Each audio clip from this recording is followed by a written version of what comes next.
Episode 6, Part 2, Burdened with Glorious Purpose. We are so glad that you have enjoyed our weekly podcast of Side Quest. We hope that you continue to listen and enjoy the exciting world of the Land of Sojourn. We firmly believe that music enhances the listening experience. Unfortunately, we are unable to include music directly on YouTube. Therefore, we recommend that you listen to Smells Like Teen Spirit by Malia J on your favorite streaming service before each episode. Fox News interview from November 2021. Since the inception of the Land of Sojourn in its beta phase in 2014 and its full launch in 2016, we envisioned a world without barriers, a digital utopia where borders are mere relics of a bygone era. In the real world, nations have increasingly fortified their borders, often in response to complex geopolitical tensions. However, within the Land of Sojourn, we have created a space where these divisions simply do not exist. Our virtual realm thrives on the free exchange of ideas, cultures, and experiences, allowing players from all corners of the globe to connect and collaborate without the hindrance of physical boundaries. The closed borders of the real world and in stark contrast to the openness we champion in the Land of Sojourn. In our virtual environment, players are not defined by their nationality or confined by their geography. Instead, they are empowered to explore, innovate, and build communities that transcend traditional limitations. This has fostered a unique sense of unity and shared purpose among our players, who have embraced the opportunity to learn from one another and to celebrate the diversity that each brings to the table.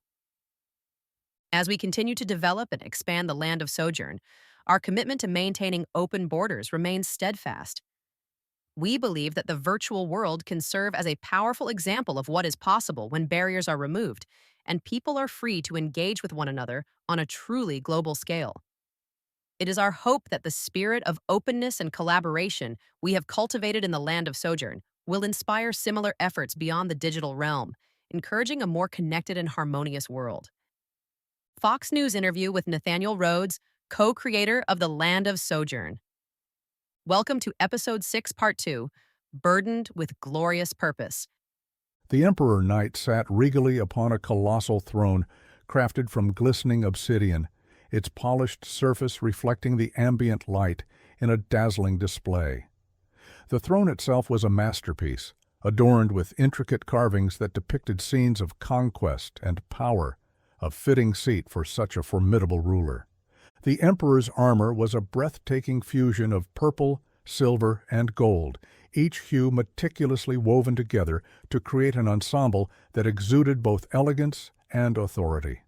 The purple was a deep royal shade, symbolizing his sovereignty, while the silver and gold accents shimmered with a brilliance that spoke of wealth and prestige. Every piece of his armor was adorned with ornate engravings and gemstones, catching the light in a kaleidoscope of colors that seemed to dance with his every movement. Flanking the Emperor were his imposing bodyguards, their presence as intimidating as their appearance. Clad in the darkest shades of purple, their armor was a stark contrast to the Emperor's, yet equally striking. The deep purple was accented with chrome and silver, creating a sleek metallic sheen that added to their menacing aura. These towering figures were statuesque, their broad shoulders and muscular frames making them appear almost larger than life. Their visors concealed their eyes, adding an air of mystery and danger, while the intricate patterns etched into their armor hinted at their elite status and unwavering loyalty to the Emperor. Together, the Emperor Knight and his bodyguards presented a formidable sight, a blend of opulence and intimidation that left no doubt of their power and dominance. Surrounding the Emperor and his bodyguards were multiple hordes of knights and flying crossbow knights. Connor opened his in-game comms. "Tron, we are still blocked from saving Crimson, and we have too many players who are still down. What are your orders?" he finished. As Ethan surveyed the chaotic scene, he realized he had only moments to make a critical decision, one that would determine whether they could retreat and survive or face annihilation. For Ethan, making such high-stakes decisions was just another day in his life. Ethan tapped his comms at his ear, the familiar click signaling his call for reinforcements. "Echo Squad, come in," he urged, his voice tinged with urgency. "We need your healing expertise at the front lines. This is our last line of defense, and we can't afford to falter now." His fingers moved swiftly over his digital keyboard as he sent out an Adventure Guild-wide request, emphasizing the gravity of the situation. "Attention, all members. This is an S-ranked adventure, reserved for the elite. We need immediate action." He hit send, and off it went to the guild. "Kaido," he continued, switching to comms, his tone commanding, "set up a warp gate out of harm's way. We can't afford any more mistakes like the other clans." The memory of the previous misstep lingered, fueling his determination to succeed this time. He would not make their mistake. "Copy that," said Connor. "Healers," Ethan commanded, his voice cutting through the chaos. "Get everyone back to fighting status. If we don't end this in the next few minutes, it's going to end us." The urgency in his voice was palpable, a reminder of the stakes they faced. As the battle raged on, Ethan found himself flanked by two powerful allies, the Friends of Humanity and the Orc tribe. On his left, a towering female lieutenant of the Orc tribe caught his attention. Despite her imposing in-game appearance, rumors whispered of her stunning beauty in real life. Her presence was both intimidating and reassuring. Though he didn't know her name, Ethan felt a surge of hope as he ran toward her. "Help us save Crimson," he spoke, pointing toward a distant skirmish. "He's over there." What had begun as a formidable group of 25 was now reduced to a single player standing, trying to defend the clan. The others were all immobilized by poison or arrows of paralysis. They were surrounded by 8 large knights, their armor gleaming ominously in the dim light. Ethan's request was more than a call for assistance. It was a rallying cry, a desperate bid to turn the tide of battle and save fellow comrades from certain defeat. The clock was ticking, and every second counted. Activating his communication system, Ethan reached out to Yalta with urgency. "Yalta, how are your reserves?" he inquired, his voice steady despite the chaos around him. Yalta's response was confident and reassuring. "Plenty." Without wasting a moment, Ethan quickly instructed, "Stun the 8 knights harassing Crimson and his guards." Yalta, ever reliable, unleashed a crackling burst of lightning that danced across the battlefield. 7 knights were caught in the electric web, their armor sizzling as they collapsed, momentarily incapacitated. However, the 8th knight, seemingly more resilient, looked at their advance, began to charge toward Ethan and his allies with a fierce determination. Ethan's eyes narrowed as he assessed the situation. Spotting a sword lying abandoned on the dusty ground, he swiftly snatched it up, the blade reflecting the chaotic dance of light and shadow. With a determined dive, Ethan maneuvered knees first, ducking beneath the oncoming knight who had escaped Yalta's stunning attack. In one fluid motion, he swung the sword with precision, slicing clean through the knight's leg. The knight let out a guttural cry as he toppled to the ground, his momentum halted. Ethan, not missing a beat, pivoted gracefully on his heel, his movements a testament to his combat training. With a swift and decisive strike, he delivered a final blow, severing the knight's head from his shoulders. The threat was neutralized, and it exploded in a fantastic display of light. Not pausing for a moment, Ethan hurled the newly acquired sword with lethal accuracy, the blade spinning through the air. It found its mark, decapitating 2 more knights who remained stunned, their heads rolling away as their bodies crumpled to the ground and then exploded in white light. The sight was both grim and satisfying, a testament to Ethan's skill and resolve. Ethan glanced around to assess the situation. He was relieved to see that the orcs, with their formidable strength and crushing blows, had decimated the other remaining stunned knights. Ethan took a deep breath, allowing himself a brief moment of satisfaction amidst the chaos. The battle was far from over, and their survival depended on maintaining this momentum. Connor dashed forward, throwing healing splash potions onto all those in Crimson's clan who lay incapacitated, including instantly reviving Crimson. The potions of healing and poison resistance and paralyze resistance were all found within his greater healing splash positions. They cost 5 gold coins to purchase in the game inventory system, but they were well worth the gold due to their higher quality. Crimson, half standing, began shouting obscenities. In a show of force, Ethan grabbed Crimson's armor and slammed him into a nearby rock. "If you don't shut up and help, we will all die," Ethan warned. Crimson, now fully attentive, paused and asked, "How can we help?" "Revive those who are paralyzed and we then take that boss," finished Ethan, pointing at the sitting Emperor Knight. It was sitting and waiting for something. Or someone. With renewed determination, Ethan rallied his allies, shouting commands and coordinating their next moves. He knew that their combined efforts could turn the tide of the entire conflict, and he was ready to lead them to victory. As he glanced to his right, his attention was drawn once more to the enigmatic player, clad in dark robes hiding his face. This mysterious figure moved with a lethal grace, dispatching 2 enemy knights with a chilling efficiency. With a swift, deliberate motion, the player reached out and seized the faceplates of the knights' helmets, his hands crackling with an ominous energy.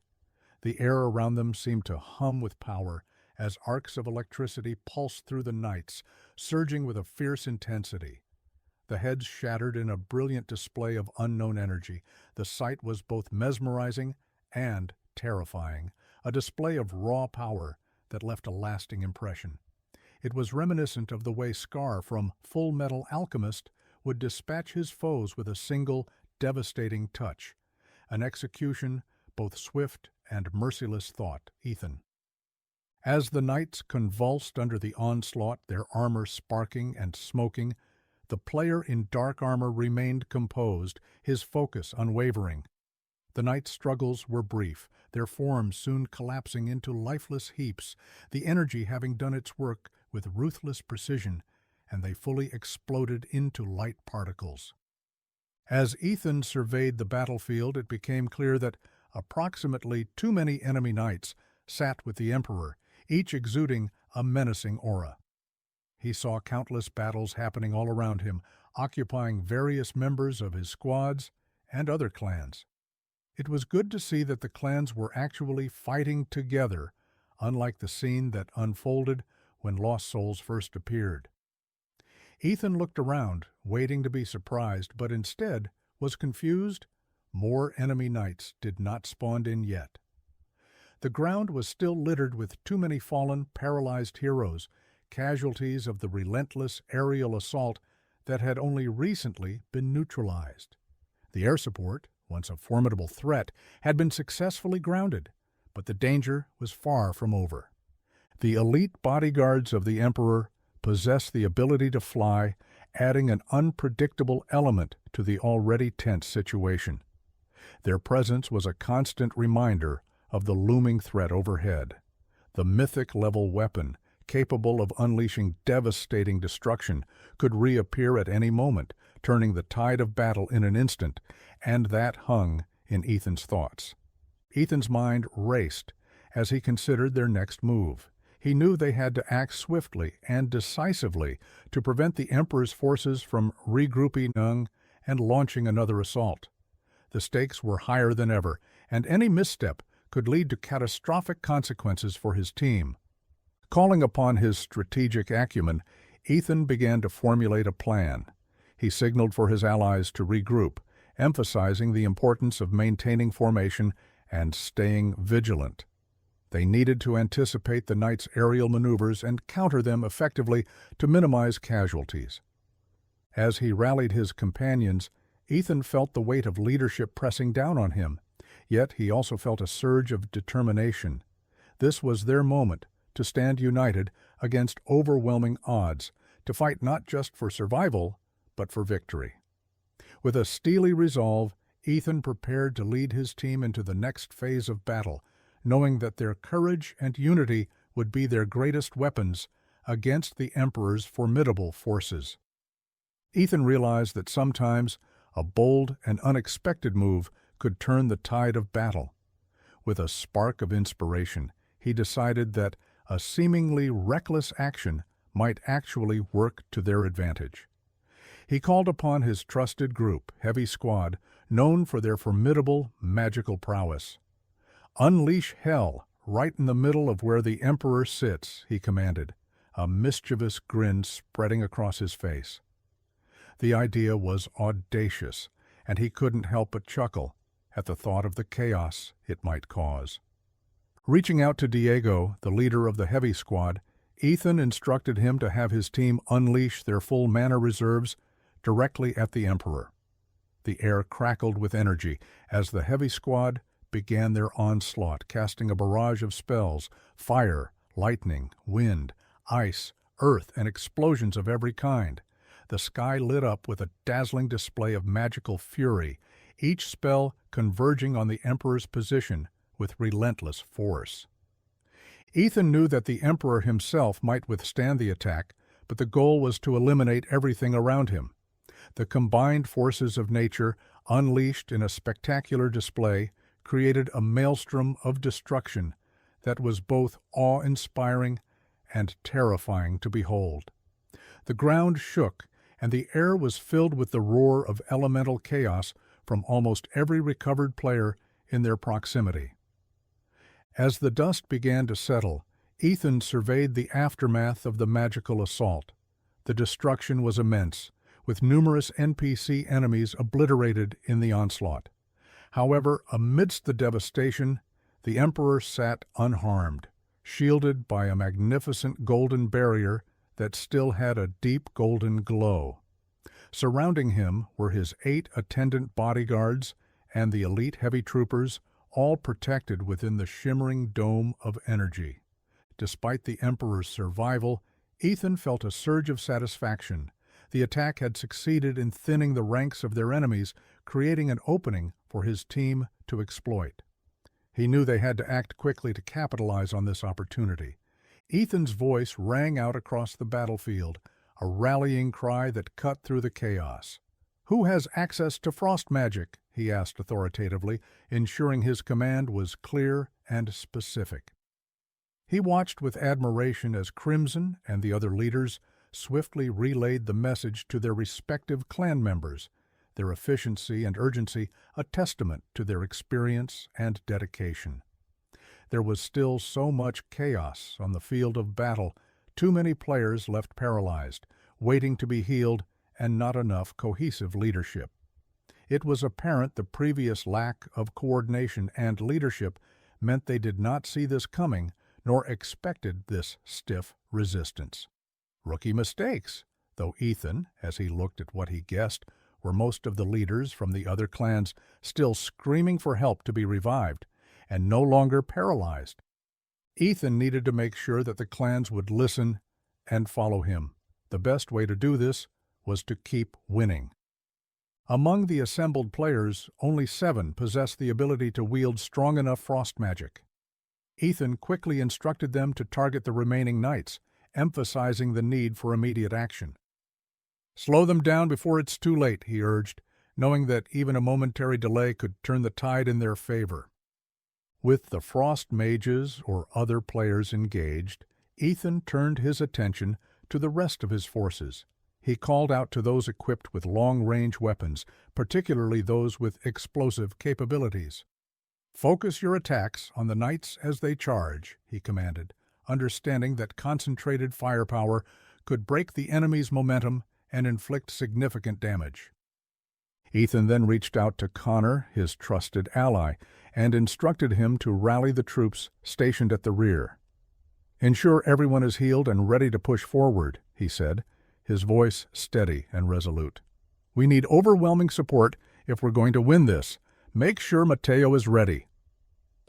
Connor nodded, moving swiftly to organize the rear guard. Ethan watched as the troops began to mobilize around him, their determination evident in their movements. It was win or die. Ethan tapped his comm device, his voice steady, as he issued a strategic command to Tariq. "Tariq, I need you and anyone who can shoot relatively good to rain down explosive arrows from a distance. Pass this down. Keep the pressure on them, but stop attacking once we're ready to engage them face to face." There was a brief pause, filled only with the distant sounds of battle, before Tariq's voice crackled through the calm, clear and resolute. "Confirmed," he replied, acknowledging the order, with the confidence of someone who had been through countless battles alongside Ethan. Ethan knew Tariq's skill with a longbow was unmatched, his precision and timing honed to perfection.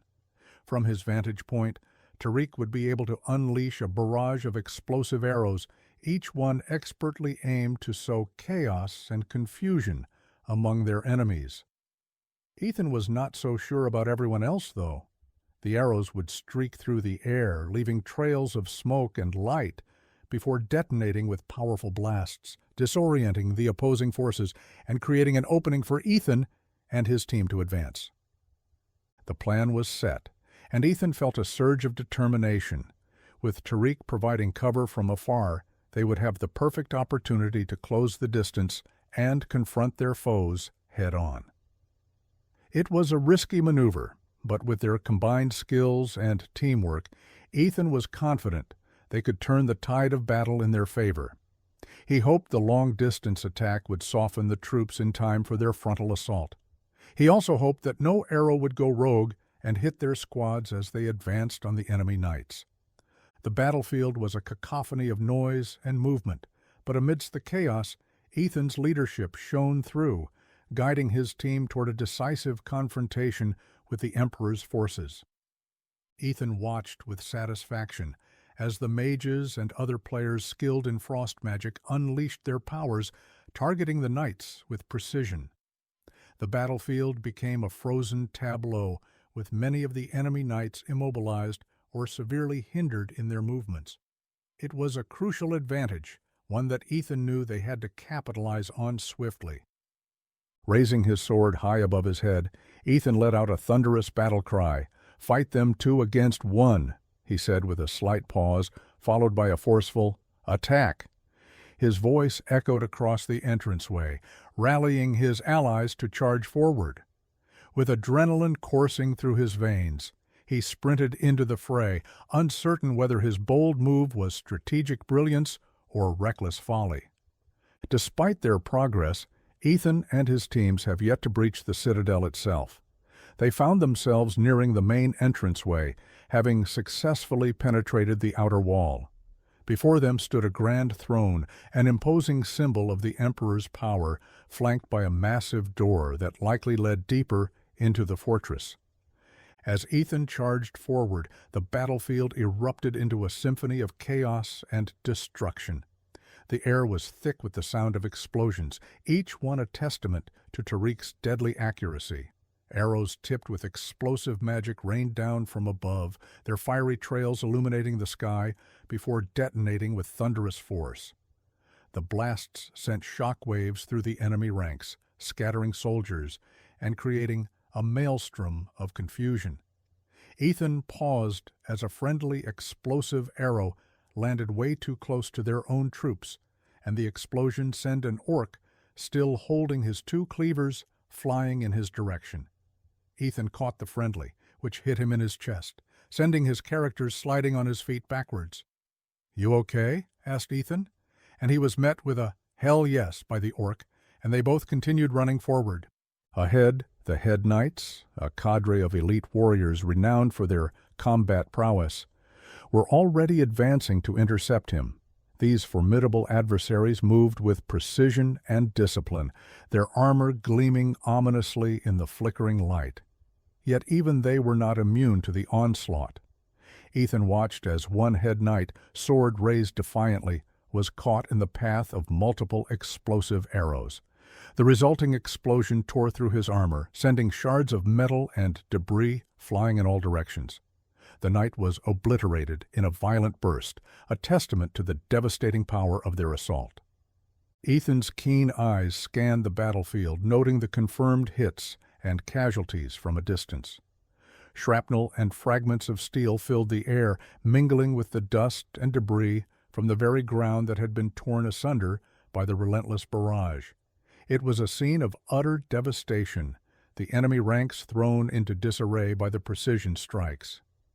Ethan hit his comms.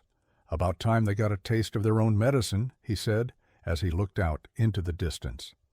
Yet amidst the chaos, the Emperor's bodyguards stood resolute, their golden shields forming an impenetrable barrier around their sovereign. The explosions and shrapnel seemed to rain down harmlessly around them, their disciplined formation unbroken. The bodyguards' silent vigilance was a stark contrast to the pandemonium that surrounded them, their unwavering defense a testament to their loyalty and skill. They stood like stone statues, undeterred by the formidable opposition. Ethan steeled himself for the confrontation, knowing these foes were no ordinary combatants. "Two against one or more, never alone," Ethan shouted again to his comrades, urging them to fight in pairs or groups. He was acutely aware of the irony, as he himself was charging solo at the first head knight. But he trusted his instincts and his skills, knowing that sometimes leadership meant leading by example, even if it meant taking on the initial risk. As he closed the distance, Ethan's mind was a whirlwind of strategy and determination. The battle for the citadel was far from over, but with each step he felt the weight of his responsibility and the hope of victory driving him forward. They just had to win, thought Ethan. A head knight advanced with a fluid grace that seemed impossible for someone encased in such heavy armor. His movements were swift and precise, striking first to Ethan's left and then to his right. Ethan, relying on his agility and quick reflexes, deftly evaded both attacks, his body moving with the practiced ease of a seasoned fighter. Undeterred by the missed strikes, the head knight launched a powerful sideways attack, wielding both swords with deadly precision. Before the blow landed, Ethan noticed the glow of the weapons, signaling a power attack. He barely managed to block the assault in time, the impact and speed sending a jarring shock through his arms and forcing him back several steps. The sheer force of the strikes took him by surprise, a testament to the head knight's formidable strength and skill.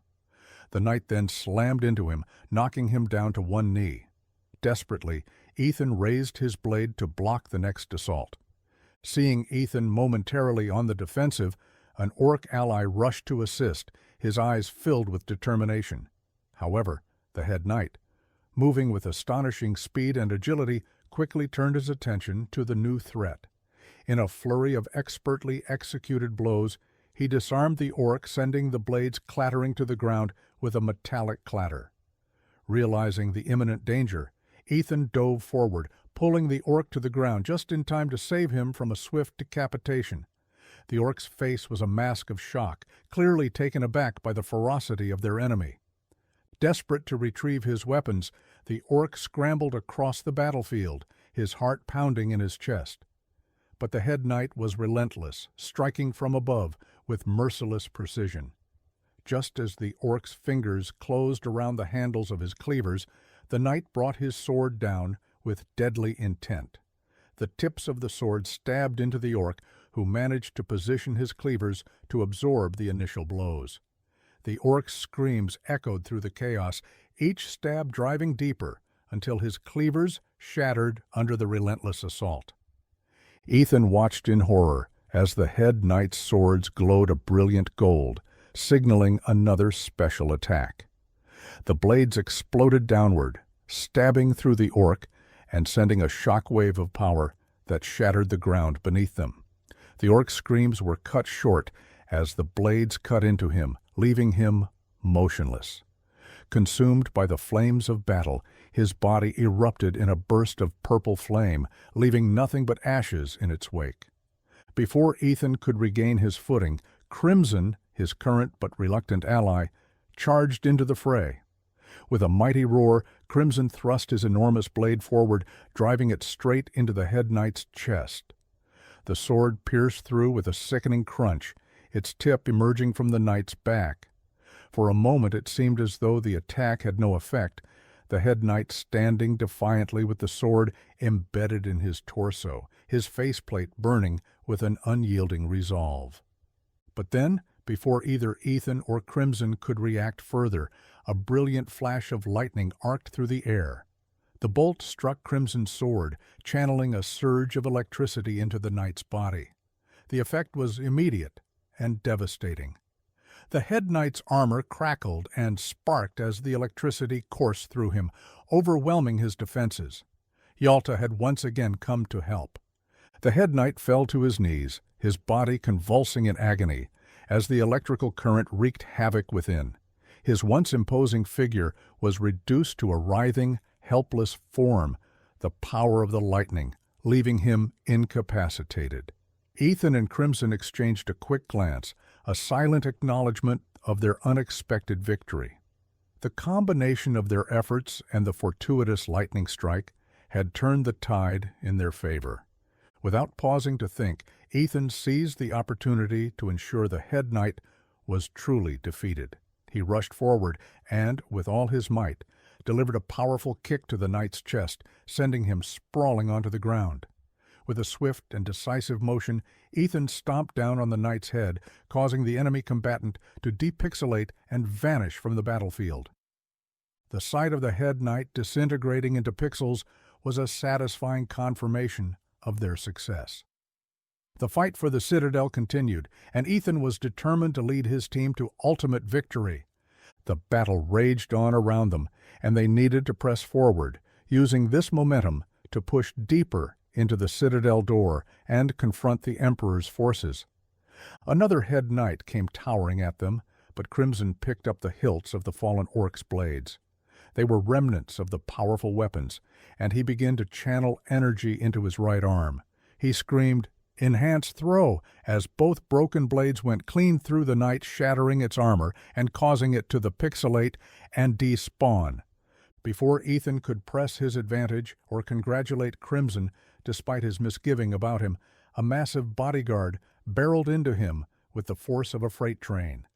The bodyguard, with its powerful grip, encased Ethan as its wings flew with frightening speed.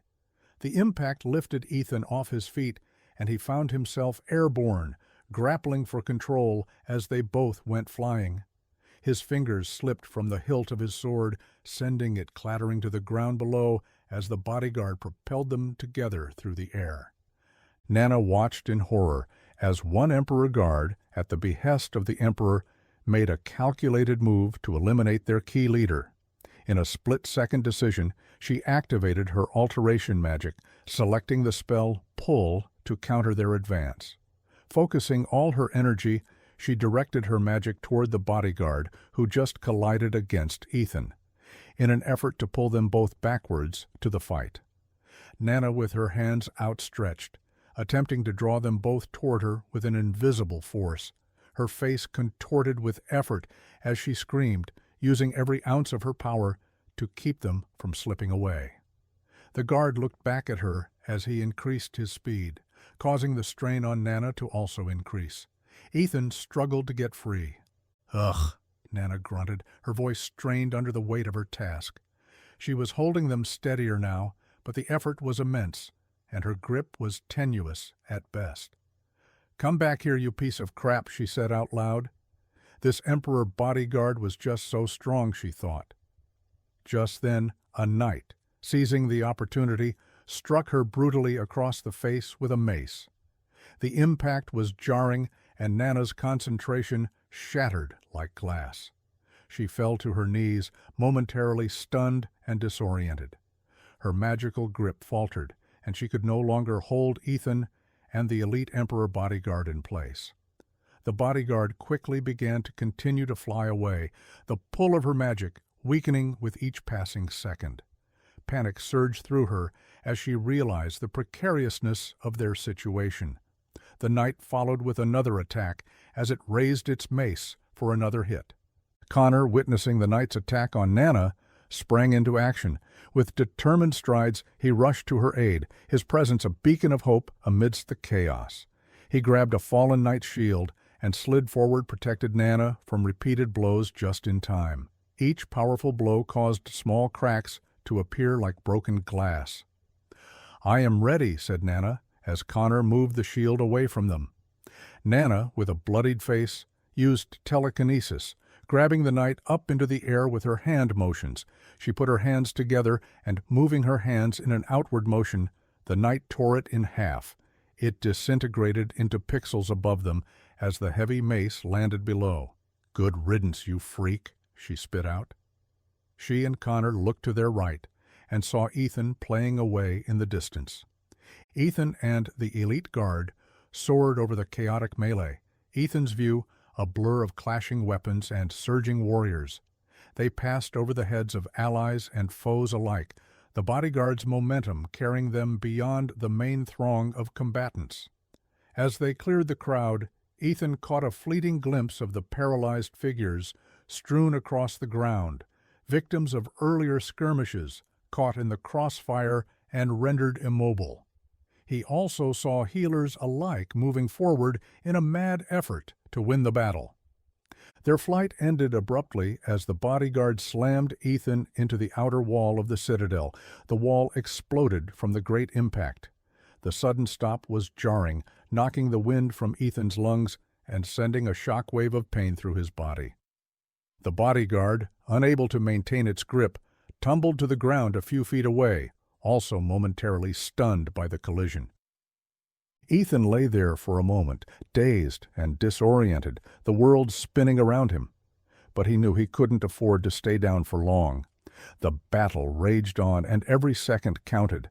Gritting his teeth against the pain, he forced himself to rise, scanning the ground for his lost sword and preparing to rejoin the fray. It was a slow process to get up, and his body screamed at him as he wobbled. Toggling quickly, he engaged his minor healing spell, which helped ease the weakness along with a minor stamina boost. With the practiced speed of a seasoned player, Ethan swiftly swapped his empty sword slot for energy gauntlets. The transition was seamless, a testament to his experience and adaptability in the game. As he activated the gauntlets, they hummed to life, crackling with raw energy. Ethan slammed his fists together, feeling the surge of power coursing through the gauntlet. Without missing a beat, he launched himself into the enemy player, who rose up, engaging the knight in a fierce exchange of blows. Each punch landed with electrifying force, the gauntlet's energy amplifying his strikes. The air crackled with power as their attacks collided, creating a dazzling display of sparks and light. The battle was intense, a test of skill and endurance, as Ethan and the knight traded blow for blow be it. Ethan was clearly faster with his rejuvenated stamina boost.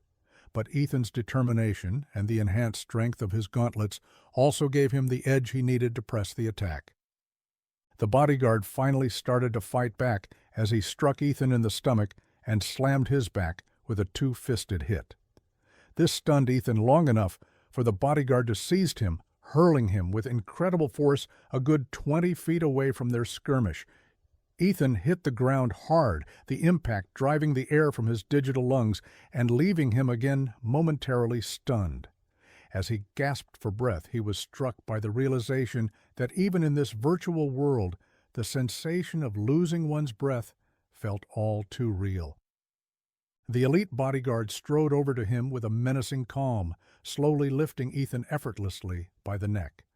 The grip tightened, and Ethan felt himself being shaken from side to side, struggling against the powerful hold. This thing was trying to break his neck or choke him to death, thought Ethan.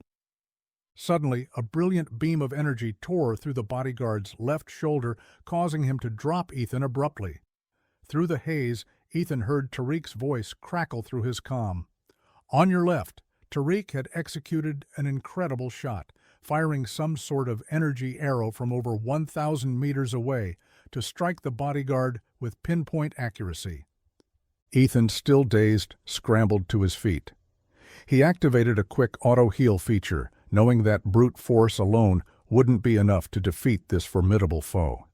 He switched to a short dagger, renowned for its ability to inflict fire damage, and charged at the now wounded bodyguard. Thinking to himself, he knew he should have added more long-distance preset weapons. He could kick himself about this later. Stabbing and cleaving Ethan, fought for his very life. With swift, calculated movements, Ethan weaved around the bodyguard, delivering a series of precise cuts to its left and right. Each slash ignited the enemy with fire, causing burn marks like red, angry lines to appear on the armor, searing through the armor and weakening the knight. In a final, desperate maneuver, Ethan slammed into the bodyguard, driving it upwards first and then a solid hit to the ground.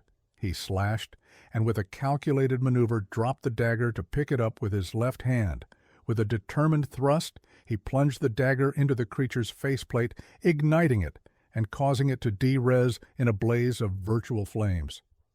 As the bodyguard disintegrated, an achievement notification flashed before Ethan's eyes.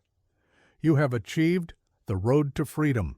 Defeating a bodyguard of the Emperor is a prestigious status. As Ethan rose to his feet, he took a few moments to gather himself, feeling the strain in his body. His stamina bar was dangerously low, and despite having healed, the lingering exhaustion weighed heavily on him. Suddenly he heard the unmistakable sound of portals opening behind him, and his heart froze with the hesitation that more enemy knights were appearing. With a relief, a flurry of clans and warriors began to pour through multiple portals, each one ready for battle. This time, they had executed the strategy perfectly, creating portals away from the immediate chaos. Ethan had also not noticed the 15 players who were watching him fight with their mouth wide open, looks of shock on their faces. The arrival of multiple squad leaders, clans, and guilds brought a sense of order and readiness to the scene, allowing them to effectively survey the battlefield. As they emerged, many of the warriors recognized Ethan immediately. Excited whispers and exclamations rippled through the crowd. "Hey, that's Tron!" someone shouted, pointing in his direction. The recognition spread quickly, and a sense of camaraderie and respect filled the air. Ethan must have looked like a battered mess, with the destruction that reigned around the scene. Ethan quickly assessed the situation and shouted to his comrades, urgency in his voice. "We have a short window to regroup. We need to run back and equip ourselves with everything we can. We're about to dive headfirst into hell, and we need to be ready for anything." His words spurred the assembled warriors into action, each one understanding the gravity of the situation as they prepared for the impending battle, inspired by the presence of the legendary Tron among them. Ethan heard the ominous hum of a distant weapon, a sound he recognized all too well. Glancing down, he saw a red, blinking light at his feet. Panic surged through him, and he shouted at the top of his lungs for any mages nearby to cast a protective barrier immediately, warning that their lives depended on it. Looking up, he was greeted with a familiar parting of the cloud and a familiarly beam of fire coming from the sky. Responding to his urgent plea, several mages began chanting, their voices weaving together to form a protective shield. Just as the barrier shimmered into existence, an explosion erupted above them, unleashing a torrent of destruction as a column of brilliant light struck the quickly erected barriers. The barriers absorbed some of the blast, but not enough mages had acted in time. Like before, power slipped in, destroying everything it touched. The explosion's power was cataclysmic, a force of nature that seemed to tear the very fabric of reality. As it detonated, a massive shockwave erupted outward, sweeping Ethan and multiple other players off their feet. Even though several people started the chant, they were not fast enough. They were hurled through the air like leaves caught in a tempest, the sheer force of the blast scattering them in all directions. The ground trembled violently, and the air was instantly choked with a thick cloud of dirt and dust, swirling in a chaotic dance that obscured vision and clogged lungs. The screams of the players pierced the tumultuous air, a chorus of fear and desperation that echoed across the battlefield. It was a moment of pure terror, where the raw power of the explosion left everyone reeling, their hearts pounding with the realization of the peril they faced. Amidst the chaos, Ethan struggled to regain his footing, his mind racing to process the devastation unfolding around him. They were all tossed like they were nothing, and he noticed the large portion of purple flames cast around the map now. The fear was palpable, an almost tangible presence that gripped each player, reminding them of the formidable foe they faced and the dire stakes of their battle. As he tumbled through the chaos, Ethan realized with a sinking heart that they had been too slow this time. The devastation was immense, and the cries of those caught in the blast echoed around him, a stark reminder of the peril they faced. Ethan's voice rang out with urgency and authority as he screamed once more, "Put up defensive barriers now!" This time his command was met with immediate action by players who were not even mages, but knew the spell or had a barrier scroll. The surrounding and surviving players, galvanized by the gravity of the situation, quickly chanted and cast their protective spells. A shimmering dome of energy enveloped them, pulsating with power and determination of almost most of the surviving players. When the next wave of destruction descended from above, it crashed against the barriers with a force that seemed to shake the very air. The reinforced defenses held firm, but the impact sent shock waves rippling across the shield, unleashing a spectacular display of energy. Brilliant beams of destruction spiraled outward, tearing through the sky with a terrifying intensity. As they struck the surrounding structures, they erupted in blinding explosions, each one a burst of brilliant light that illuminated the battlefield like a malevolent sun. The scene was both mesmerizing and horrifying, a surreal spectacle that seemed ripped from the pages of a nightmare. The explosions painted the landscape with a vivid tapestry of chaos, each detonation leaving behind gaping craters and a sense of impending doom. It was a moment of utter desperation, where the brilliance of the destruction was matched only by the fear it instilled in the hearts of those who watched.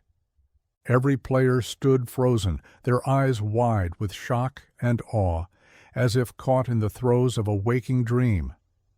The sheer magnitude of the devastation was unlike anything they had ever witnessed, a moment suspended in time where even sound seemed to hold its breath, amplifying the terror that gripped them.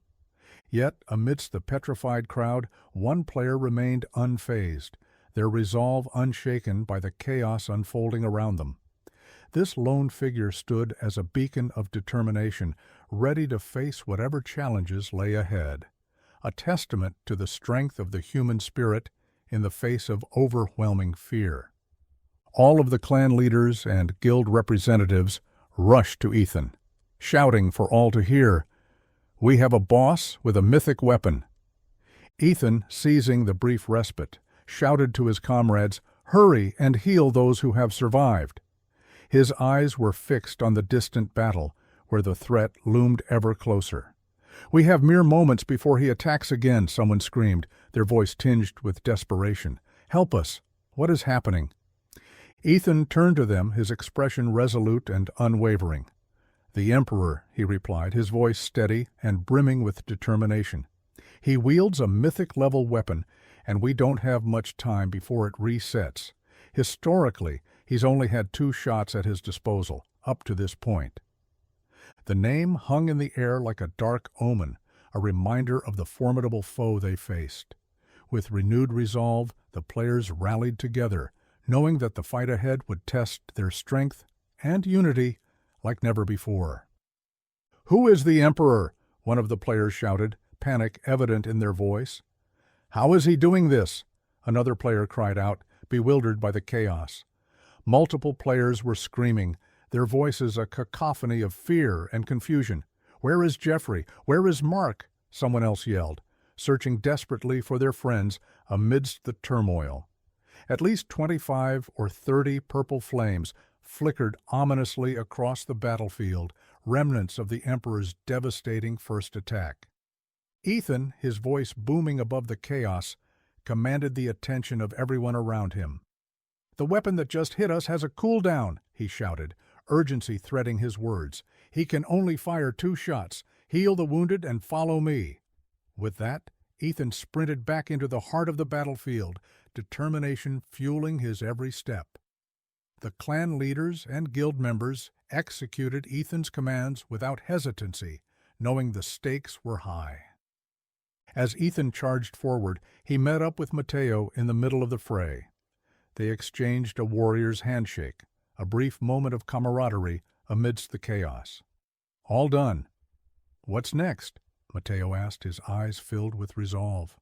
"We head to the main battle," Ethan replied, his voice firm and resolute. With a rallying battle cry, he surged forward, leading the charge with unwavering courage.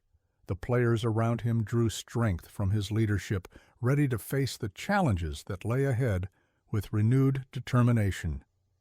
In the virtual realm of the game, the players faced a unique challenge that blended the thrill of discovery with the daunting task of overcoming a formidable enemy. As they ventured back to the Emperor Knight, they encountered only a handful of knights at first. These knights, having recently respawned, were relatively easy to dispatch with the amount of support Ethan received from Matteo's calculated revival of at least 100 players and the new players which joined recently, answering the calls for help. However, as they progressed, it became increasingly clear that the respawn mechanics of this area were unlike anything they had encountered before. The Knight's respawn rate was notoriously slow, a deliberate design choice by the game developers to add an extra layer of difficulty. Over the span of nearly 7 years, this location had remained untouched, hidden from the prying eyes of adventurers. During this time, the Knights had been quietly accumulating, their numbers growing steadily with each passing year. What started as a few isolated enemies had evolved into a veritable army of high-level knights, their presence a testament to the passage of time and the enduring challenge they posed. The players realized that they were not just battling individual knights, they were confronting the compounded strength of years' worth of respawns. Each knight they faced was a remnant of the past, a guardian of secrets long forgotten. The challenge was immense, but the potential rewards were equally tantalizing. The players knew that conquering this location would require strategy, teamwork, and an understanding of the unique respawn dynamics that had shaped this hidden stronghold into a formidable fortress. For what felt like an eternity, Ethan finally spotted his sword amidst the chaos. Grasping it firmly, he strode back into the fray with renewed determination. The Emperor still sat arrogantly on his throne, his gaze fixed on the battlefield, while his bodyguards, now reduced to 6, fought with relentless ferocity. Nearby, an orc was locked in a fierce struggle with one of the Emperor's bodyguards. The bodyguard moved with uncanny agility, effortlessly blocking and dodging every attack the orc threw at him. Ethan watched in disbelief, trying to comprehend how the situation had deteriorated so rapidly. Nearly everyone was engaged with one knight, or one bodyguard was holding 15 players at bay. Regardless to their numbers previously, it looked like we were at a stalemate. In a swift motion, the bodyguard seized the orc's wrist, using his momentum to fling him into the far corner of the battlefield. It was then that Ethan realized these bodyguards possessed an advanced ability to win. They soared through the chaos, plucking players from the ground, whispering threats in their ears, before dropping them from dizzying heights or hurling them across the map with terrifying precision. This unique fighting style was unlike anything Ethan had encountered in the game before. It was as if this citadel was a bastion, a last stand for something grand and glorious. The Emperor's forces fought with a desperation that suggested they were defending more than just territory. They were protecting a legacy, a symbol of their power and dominance. The air was thick with the tension of a battle that would determine the fate of this world, and Ethan knew that he and his allies had to rise to the challenge, no matter the odds. Connor rushed over breathless but determined. He bumped his forearm into Ethan's forearm, saying, "Booyah, Commander. Good to see you back in the fight." "Long-range attacks seem more effective than close combat," he said urgently. "These things are unstoppable otherwise." Ethan turned to Connor, his expression a mix of exhaustion and resolve. It was incredibly challenging, he admitted, but I managed. Turning back, the flying bodyguard to the Emperor were effortlessly attacking and disarming and destroying players all across the map. Ethan nodded, quickly formulating a new strategy on the spot. "Frost and freeze them immediately," he commanded, directing his troopers to shift tactics. The air crackled with magic as they unleashed a barrage of ice spells, aiming to immobilize the Emperor's bodyguards. "Shake and bake these fools," he shouted, his voice cutting through the chaos. "Mages and all players, frost these guys, then strike them with lightning." Ethan's orders were clear and urgent. "Give them everything you've got," he rallied, instilling his forces with renewed determination. In a synchronized effort, the troopers switched between lightning and frost magic. A storm of 26 powerful lightning bolts arced through the air, each finding its mark with precision. The battlefield sizzled with electricity, the raw power of the attack impossible to ignore. Following the lightning, a wave of frost magic slammed into the knights on the field, freezing them in place. The battlefield became a tempest of magic and steel, but Ethan and his allies fought with unwavering resolve, determined to break through the Emperor's formidable defenses. The lightning attack was devastating, shattering many immobilized bodyguards into fragments. Yet one guard, driven by sheer determination, refused to succumb. Despite the electricity coursing through his body, he spread his wings and took to the air, a testament to his relentless will. Two more followed. Support players arrived, casting spells to further immobilize the enemy knights. What had initially seemed an insurmountable challenge suddenly became manageable. The tide was turning in their favor. Ethan quickly adjusted his sword, preparing to defend himself against the airborne threat from the bodyguard knights who had evaded the frost and lightning attacks.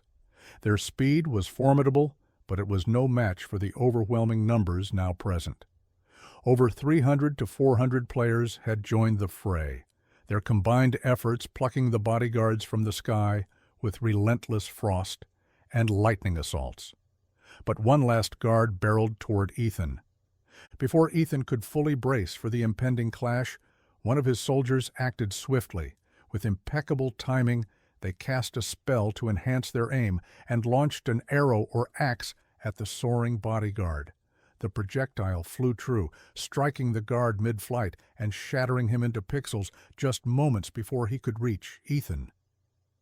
The pixels flooded over Ethan as he stood in a warrior stance, sword outstretched, ready to impale the oncoming threat. The battlefield momentarily stilled, the air crackling with residual energy.